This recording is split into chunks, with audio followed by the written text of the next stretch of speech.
This is the green line, the borders between the West Bank and Israel, and this is the route of the wall. Like as you see here, it goes deep into the Palestinian territories and disconnecting Palestinian villages from the city of Bethlehem. We are located here between the settlements and the Palestinian village, and very soon the wall will be completed there, and the only access to our area will be a tunnel under the Settlers Road, under Road 60, and this tunnel will be totally under Israeli control.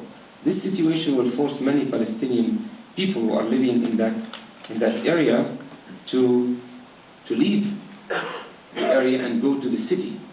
And so much of the land will be abandoned, and then the Israelis will declare it as a state land and will confiscate it for the expansion of the Israeli settlements. Now, this kind of situation is bringing the Palestinians to react with three options. One is, with violence,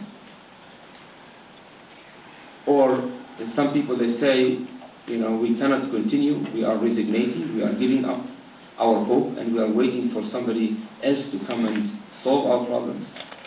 And this resignation leads to immigration. And many Palestinians, especially the educated ones, are leaving the country because they don't see any hope for a change there. And they gave up. But for us, we said from the beginning, we are not reacting in a violent way. We want to resist in a non-violent way. We are not resignating, and we are not giving up and leaving the area. So we created another option, which is our fourth option, which is we refuse to be enemies. We put this stone at the entrance of our farm because we don't want to be an enemy to anybody. We want to be outside of this circle. It's very easy to be an enemy there. And everyone is saying, the Israelis are our enemies, or the Palestinians are our enemies. But we want, this is our message, we want the people to understand that we are not the enemy. And we started to invest our frustration in a constructive way. We created the Tent of Nations there, under the slogan, we refuse to be enemies, because we want the Tent of Nations, we want the farm to be open for people to come from different nations and cultures, religions, together, to bring people together, to build bridges of understanding, of reconciliation and peace. We want to build a bridge between land and people, and between people and people, because land is an important issue in our struggle. And this is the meaning of our Tent of Nations, to build a bridge between land and people, and between people and people.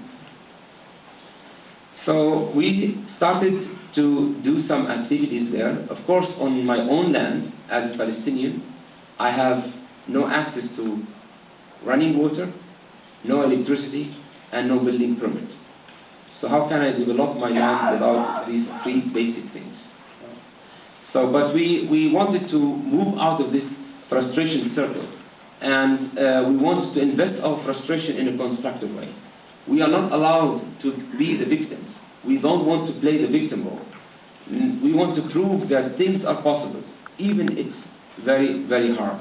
By the way, this is the picture of the 5 Jewish who came in 2002 and planted the 250 olive trees with us as a sign of this solidarity. So we started with the Tent of Nations to develop the infrastructure there. Of course, on our own land, as I said, we have no access to running water, electricity, and building permit. So we said, since we are not allowed to build on the ground, let us